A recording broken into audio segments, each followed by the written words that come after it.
আসসালামু আলাইকুম, সবাই কেমন আছেন? আলহামদুলিল্লাহ, আমি ভালো আছি। গাছে পানি দিচ্ছি, বিকেলেই গাছে পানি দেওয়া হয়। সবগুলো গাছে সুন্দরভাবে পানি দিয়ে দিচ্ছি, পরিমাণ মতো আর কি। বেশি দিলেও তো গাছ মরে যাবে, তাই পরিমাণ মতো দিয়ে দিচ্ছি।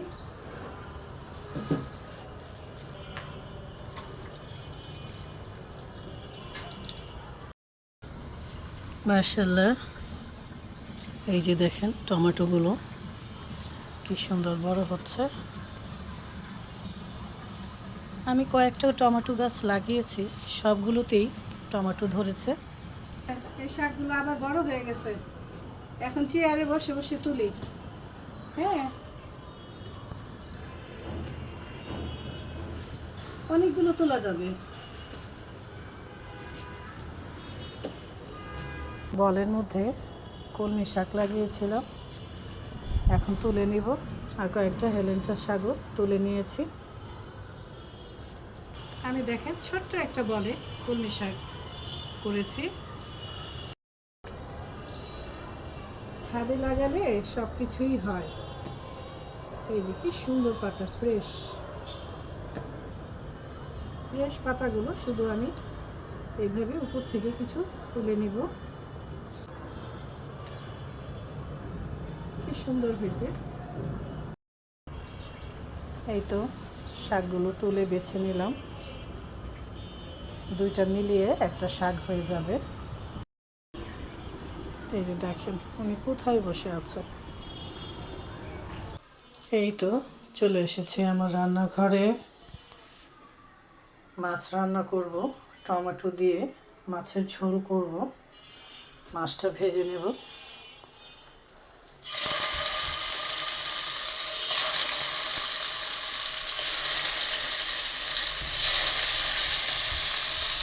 আর এদিকে বসিয়ে দিয়েছি ভাজি।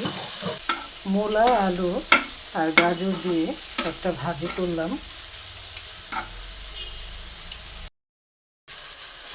মাছ ভাজাটা হয়ে গেছে, এখন উঠিয়ে নিচ্ছি।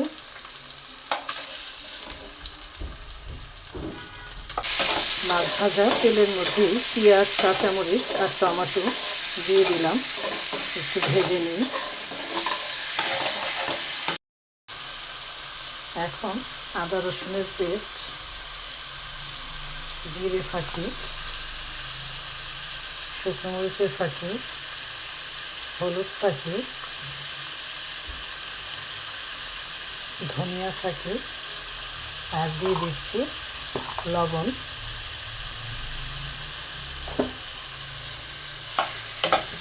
মশলার সাথে একটু ভেজে নিই। অল্প করে পানি দিয়ে দিচ্ছি। আজকে টমেটোটা একটু কাঁচা পাকা, তাই খেতেও খুব ভালো লাগবে, টক টক লাগবে। এই তো হয়ে গেছে ভাজি, এখন আমি উঠিয়ে নিচ্ছি। গরম গরম ভাতের সাথে এই ভাজিটা খেতে কিন্তু আমার কাছে দারুণ লাগে, আবার রুটি দিয়েও খেতে ভালো লাগে। এই তো টমেটোটা ভালো করে সিদ্ধ করে নিলাম, একদম গলিয়ে নিলাম।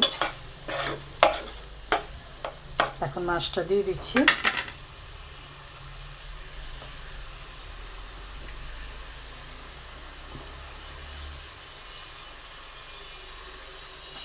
দিয়ে দিচ্ছি পানি।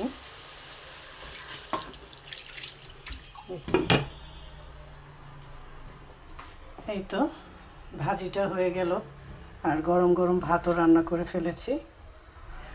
গরম গরম ভাতের সাথে খেতে কিন্তু এই ভাজিটা দারুণ লাগে। দেখি তরকারির কী অবস্থা। এই তো হয়ে গেছে।